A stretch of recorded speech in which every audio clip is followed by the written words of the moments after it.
केंद्रीय इस्पात एवं ग्रामीण विकास राज्य मंत्री फग्गन सिंह कुलस्ते एक दिवसीय रीवा दौरे पर पहुंचे। यहां पर मंत्री कई कार्यक्रमों में शामिल हुए। एक दिवसीय रीवा प्रवास के दौरान केंद्रीय मंत्री ने अधिकारियों के साथ बैठक कर विकास कार्यों का जायजा लिया, तो वहीं मंत्री ने लाखों के निर्माण कार्यों का लोकार्पण भी किया। इस दौरान केंद्रीय मंत्री ने पुलिस चौकी पिपराही का लोकार्पण किया, तो वहीं पिपराही में आयोजित आदिवासी सम्मेलन में शामिल भी हुए। एक दिवसीय प्रवास पर रीवा पहुंचे केंद्रीय इस्पात एवं ग्रामीण विकास राज्य मंत्री फग्गन सिंह कुलस्ते ने पिपराही में आयोजित आदिवासी सम्मेलन में मुख्य अतिथि के रूप में शामिल हुए। यहां पर उनके द्वारा कई निर्माण कार्यों का भूमि पूजन और लोकार्पण भी किया गया। केंद्रीय मंत्री फग्गन सिंह कुलस्ते ने 19 लाख रुपए की लागत से बनकर तैयार हुए पिपराही पुलिस चौकी का भी लोकार्पण किया। इस अवसर पर सांसद जनार्दन मिश्र, विधायक Mauganj Pradeep Patel, ADGP K P. Venkateshwar Rao, collector Manoj Pushp तथा पुलिस अधीक्षक नवीन भसीन सहित पुलिस विभाग के अधिकारी उपस्थित रहे। पिपराही में आयोजित आदिवासी सम्मेलन में बड़ी संख्या में उपस्थित लोगों को संबोधित करते हुए मंत्री कुलस्ते ने कहा कि आदिवासी क्षेत्र पिपराही समेत सरदमन, जड़कुड़ तथा बिरादेई क्षेत्र का समग्र विकास किया जाएगा। पिपराही में आदर्श एकलव्य विद्यालय की स्थापना की जाएगी। इसके साथ ही अंचल में स्वास्थ्य सुविधाएं भी, चलित चिकित्सालय व एम्बुलेंस भी उपलब्ध कराई जाएगी।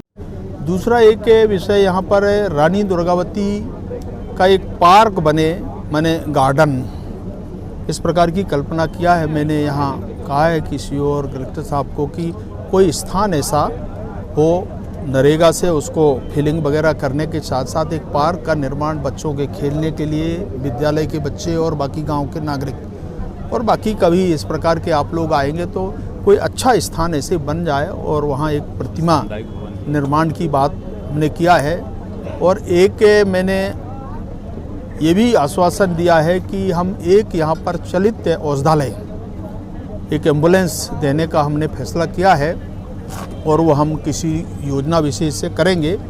ऐसे 2-3 चीज़ें वैसे अलग अलग क्षेत्रों में विषय आए हैं। यहाँ के विकास के बारे में, कुछ रोडों के बारे में, यहाँ के आवास की योजना के लिए जितने लोग रह गए हैं। और एक बड़ी बात यह है कि लोगों ने ये भी कंप्लेंट किया कि सरकारी जो ज़मीन है उस ज़मीन में कुछ लोगों का जो प्रभुत्व है उसके लिए जांच के लिए मैंने कहा है। उसकी जांच पड़ताल करने के बाद जो गरीब लोग हैं जिनके आवास नहीं बन पाए हैं तो उनको आवास के लिए कुछ अलॉटमेंट वगैरह हो और उनका स्वामित्व योजना का लाभ उनको मिल जाए, ये हमारी प्राथमिकता आज के इस अवसर पर हमने किया है। और मैं कह सकता हूं कि इस इलाके के लिए मेरा पहली बार आना हुआ है और शायद कभी कोई केंद्र का मंत्री नहीं आया है।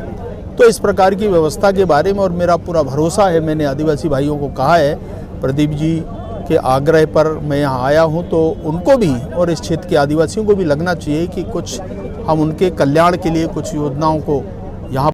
आज इस सम्मेलन में पहले तो मैं प्रदीप जी को, जनार्दन जी को बधाई देता हूँ और यहाँ के जिला प्रशासन को कि वास्तव में प्रदीप जी ने एक ऐसे क्षेत्र का चयन किया है, उसकी विधानसभा तो है ही है, साथ साथ राही और ये पूरा ट्राइबल क्षेत्र है। और मुझे देखने का ये अवसर मिला, प्रत्यक्ष रूप से मैंने अनुभव किया यहाँ की क्या क्या समस्याएं हैं। और इसलिए कुछ चीज़ें मैंने इंगित किया है कि अगर रीवा में कोई माडा क्षेत्र आता है ट्राइबल का, तो वो आता है आपके यहाँ के इस पिपराही क्षेत्र का।